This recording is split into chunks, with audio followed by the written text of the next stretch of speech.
Hey guys, welcome back to another video on Simply J.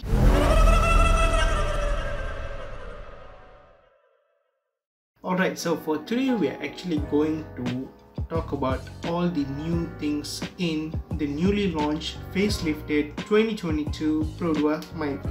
Let's go!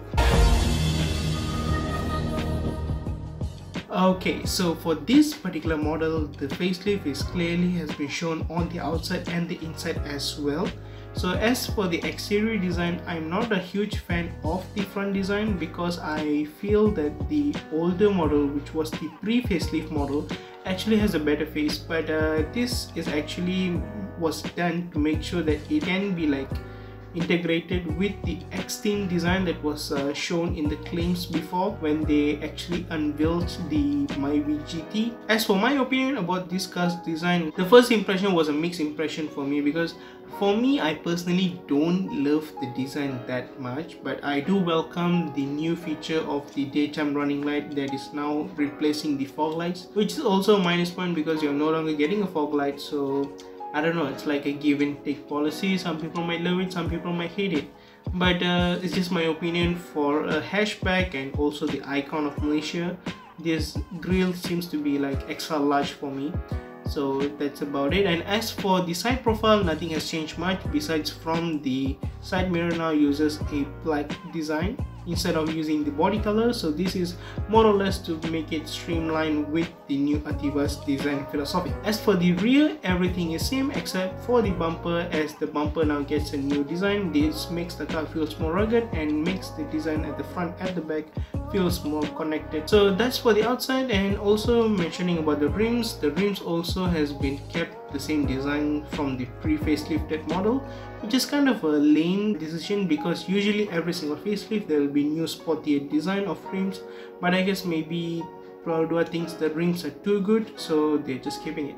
And as for the interior, as for the advanced model, you're going to see a lot of new bits of red here and there. All the icon vents are now coming with the new red design as well as the new meter cluster.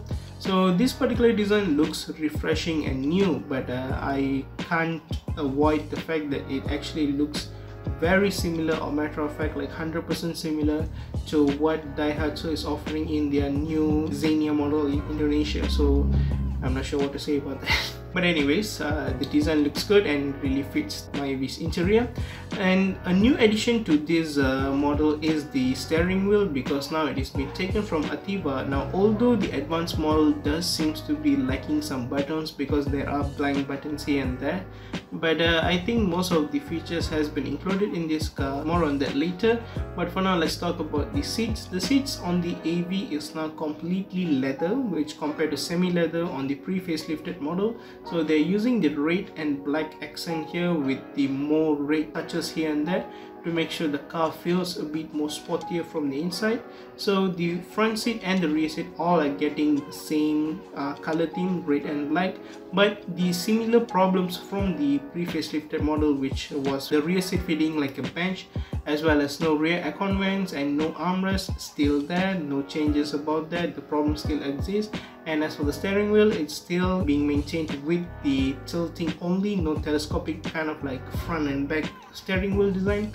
Now as for the infotainment system, it's using a slightly newer infotainment head unit, and for the interface it does look it is taken straight off from Ativa. Also a little update that has been given into the interior is that Perodua now gives the aircon controller a off button compared to what they have done before. In the pre-facelifted model, what you have to do is press the fan down button until the system turns off, but now what they have done is they have actually included a off button. And to do that, what they have done is, before this there was memory 1 and memory 2 buttons. Now they have made it into a single button where you have to cycle through that button to go between 1 and 2. So that's about it on the inside. And now going into mechanicals, what you can see is it's the same engine, 1.3 and 1.5, same outputs and everything. But now Perodua has done something which even Daihatsu haven't done it before, and that is integrating the new gearbox called the DCVT, or the dual mode CVT, into a non-DNGA model, which is the current Perodua Myvi. The only DNGA model that we have in Malaysia right now is the Perodua Ativa, so which means that gearbox has been made to make sure that it matches with that platform. But for the first time ever in history, I would say, Perodua has actually integrated this with a non-DNGA model, and they are claiming that this gearbox can make the car more fuel efficient and also can give a 20% better acceleration. So it is now shortening the time of acceleration for this car. So I guess that's all good, and how this gearbox responds with this engine, that's something to be found out later. And more on the gearbox, it also now has something called the S and the B.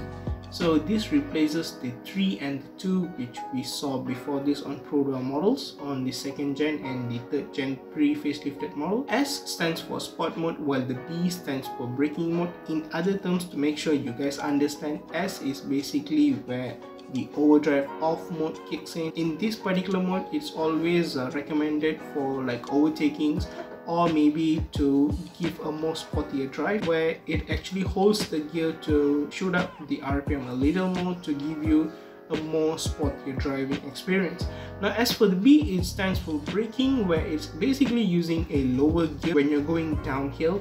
So this is more or less the low gear option which was given back in those days. And in this car, what I actually kind of confused is that they're giving sport mode, which technically will give you the sporty experience by holding the gear, as well as there is also a power mode. So I'm not sure which one is going to hold the gear more, but I guess that would be something that people can experience when testing drive this car.